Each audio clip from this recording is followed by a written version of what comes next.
Pô, mas Ciro, esse lance esse lance do Ciranha aí, que vem subindo por si só, e o Bolsonaro e o Lula ali meio que um depende um do outro, assim, é um cenário fácil de analisar, na verdade.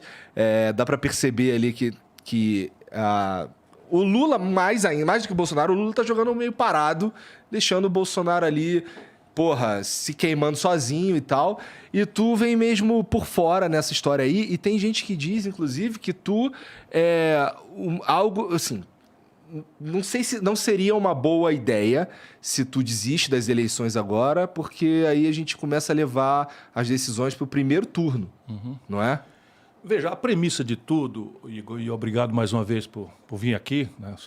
Uma coisa que me impressionou da outra vez que eu vim foi um negócio, me seguraram aqui, eu nem percebi, Falamos de 5 horas. Foi um tempão. E foi 1 milhão de gente falando, e todo mundo onde eu chegava, eu quero agradecer a você. E daqui saiu o Ciro Games, o Igor, é que criou a expressão. Ele criou o nome? Ele que criou o nome. Mas foi sem querer. Sem querer. Mas falou, porque Ciro Games e tal, um trocadilho, um trocadalho, né? Bom, mas aí o que está acontecendo, na verdade, no Brasil? Toda a premissa do raciocínio, dos editoriais, do crê ou morre, do escolhe, tu tá de qual lado e tal, são pesquisas. E pesquisa política é uma coisa que a gente impressionantemente sabe que são um mero retrato do momento, e a vida é filme, com grandes viradas, etc. Eu estava mostrando para o Rolandinho, mas a gente esquece tudo isso. Então é o seguinte, na eleição passada, agora de prefeito, nós fomos dormir sábado à noite em Fortaleza com 20 pontos na frente. 20 pontos. No dia seguinte abriu a urna e estava 3,5%. Quase que a gente entra pelo cano. O adversário foi muito prejudicado, o nosso candidato foi prejudicado porque ficou de salto alto no debate ali e tal. Enfim, porque as pesquisas elas têm, de um lado, um problema de não entenderem que a população em relação à política está mudando profundamente. Obrigado. Profundamente. Então você tem hoje assim, metade do povo decide na última semana. Decide mesmo na última semana.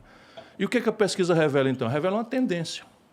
E qual é a tendência no Brasil hoje? A tendência no Brasil hoje são 2 presidentes. Porra, imagina o que é o presidente. O presidente está na televisão, se ele falar uma bobagem, sai na televisão. Se ele falar uma grande coisa, faz na televisão. Se ele não falar nada, vão registrar que ele não falou nada. E a premissa do camarada está ali. O Lula é candidato desde 89. Isso que as pessoas precisam lembrar. Não é possível que 202 milhões de habitantes, sabe, 212 milhões, só tenha um cara que não se recicla. Pelo contrário, está ficando cada vez mais mofado, cada vez mais antigo, cada vez mais parado no tempo, não compreende as coisas do Brasil e do mundo. E assim, mas está nas eleições. Então, em relação ao Lula, 100% das pessoas conhecem. Uma parte adora, ele pode bater na mãe, chamar Jesus de palavrão, sabe, andar pelado na rua, oh, que maravilha. Igual aquele cara do Bolsonaro. O Bolsonaro pode fazer o maior disparate, andar pelado na rua, mito e tal. Mas isso são minorias. A maioria está, assim, hoje, motivada a votar no Lula, porque é o único que parece que vai derrotar o Bolsonaro. E uma parte importante das pessoas que já se decepcionaram com o Bolsonaro voltam nele ainda, bota o dedo no nariz e volta nele, porque é o cara que não vai deixar o Lula e o PT voltar. Ora, eu quero ver se eu organizo o movimento. Organizar o movimento significa o seguinte, meu irmão, nós temos um sistema muito sábio.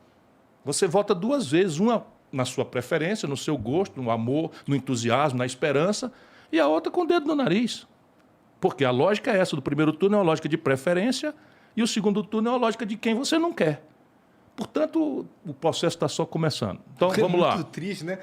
Assim, é muito triste, triste. É muito real, e eu nem sei se tem uma perspectiva de mudar. Mas realmente o segundo turno é quem eu não quero. Quem eu não quero. E o processo eleitoral, eu acho que essa é a maior virtude. Ele já é em 2 turnos. A sabedoria é essa. Assim, subverter o processo eleitoral é justamente desvalorizar esse esquema que ele faz. Agora, né? deixa eu dizer para vocês com a minha experiência. A minha experiência é o seguinte, essas coisas têm um interesse envolvido. Você tem no Brasil um grande sistema.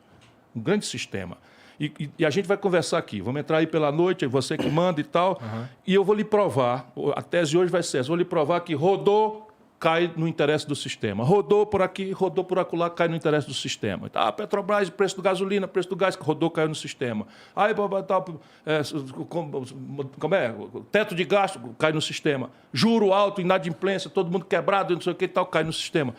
E o sistema político rendeu-se, se vendeu a isso. Os dois lados. Porque, repare, vamos fazer uma pergunta para a inteligência do espectador do Flow. Existiria o Bolsonaro se não fosse a crise econômica e a crise moral que o Lula e o PT produziram no Brasil? É uma pergunta simples, para a nossa inteligência. Eu acho que não. E se existisse, não sobreviveria por muito tempo. Não, Eu acho, é uma que, eu acho que assim- o próprio Lula perderia para Bolsonaro em 2018. Mas nenhuma sabe? dúvida resta disso. Eles inventam. Quem ressuscitou o Lula, porque o nosso povo é generoso, quem ressuscitou o Lula politicamente foi o Sérgio Moro, com as arbitrariedades que cometeu. Sim. Mas nas antecedências daquilo, você tem toda a razão. Quem é de São Paulo e tem um pouquinho mais de idade, o Lula estava pagando o pato que o Maluf pagou pelo Pita. Pato, Pita, ficou até engraçado aqui. O que era? A Dilma, que tinha sido um dedaço do Lula, ninguém sabia quem era, e o Lula foi lá, impôs a Dilma num conchavo com o Michel Temer, que está repetindo agora, pega um cara do outro lado, como está fazendo com o Alckmin, e aí bota a Dilma. Desastrou o país, sob o ponto de vista econômico, e depois a crise política que derivou do impeachment. Resultado prático, quem ficou responsável, claro que era o responsável por aquilo, era o Lula. Sabe quanto é que ele estava? 16% nas pesquisas. Aí o Sérgio Moro começa, vai para cá, vai para lá, e a população começa, o povo brasileiro tem dó, Bolsonaro levou uma facada, pronto. Tal. O que é uma virtude, mas na política é um desastre, sabe? Se a gente não votar, sabe, com a cabeça, isso é a minha campanha. Mas, minha campanha é votar pensando na inteligência.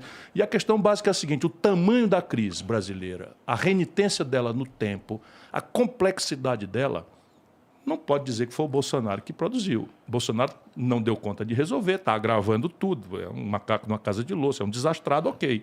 Mas essa crise quem produziu foi o Lula e o PT. Ó, lá no começo, quando você começou a falar, você falou que o Lula parou no tempo, tudo mais, tá mofando e tal. Cara, eu tenho... Você acha que, para começar, você acha que o Alckmin, ele tá no mesmo saco que o Temer? No mesmo saco ideológico, sem dúvida.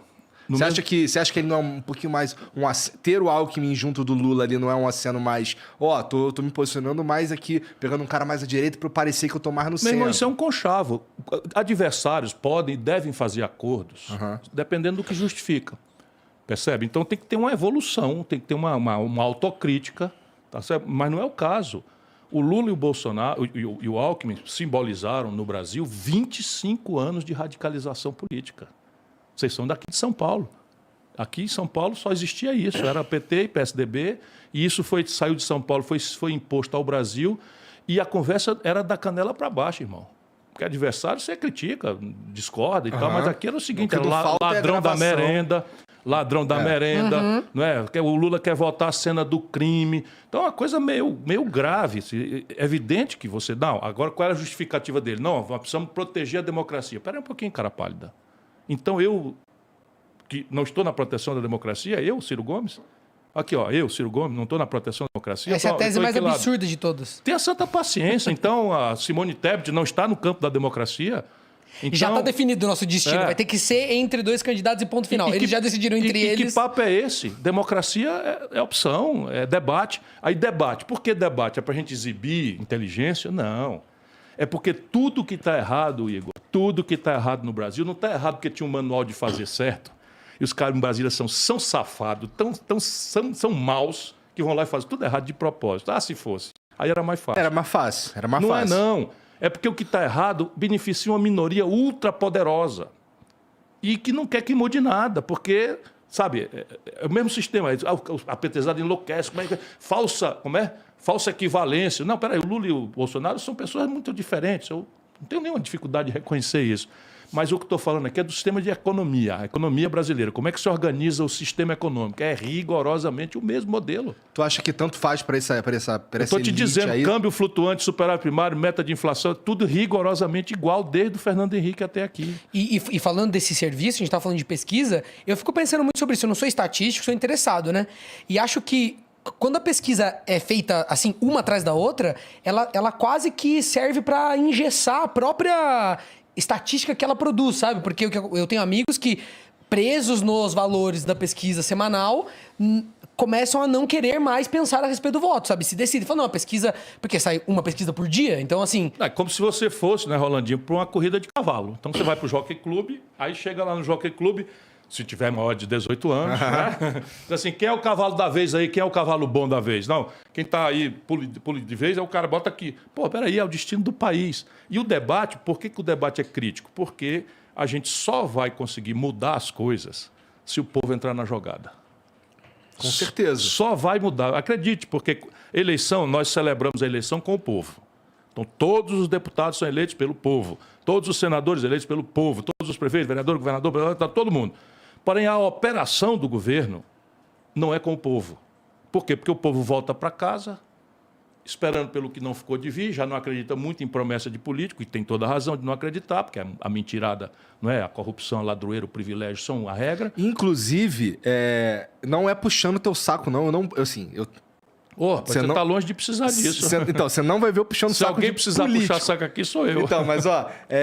O candidato precisa, né? A primeira promessa que um político me fez e cumpriu foi do Ciro de voltar aqui. Ah, de voltar? Mas é claro.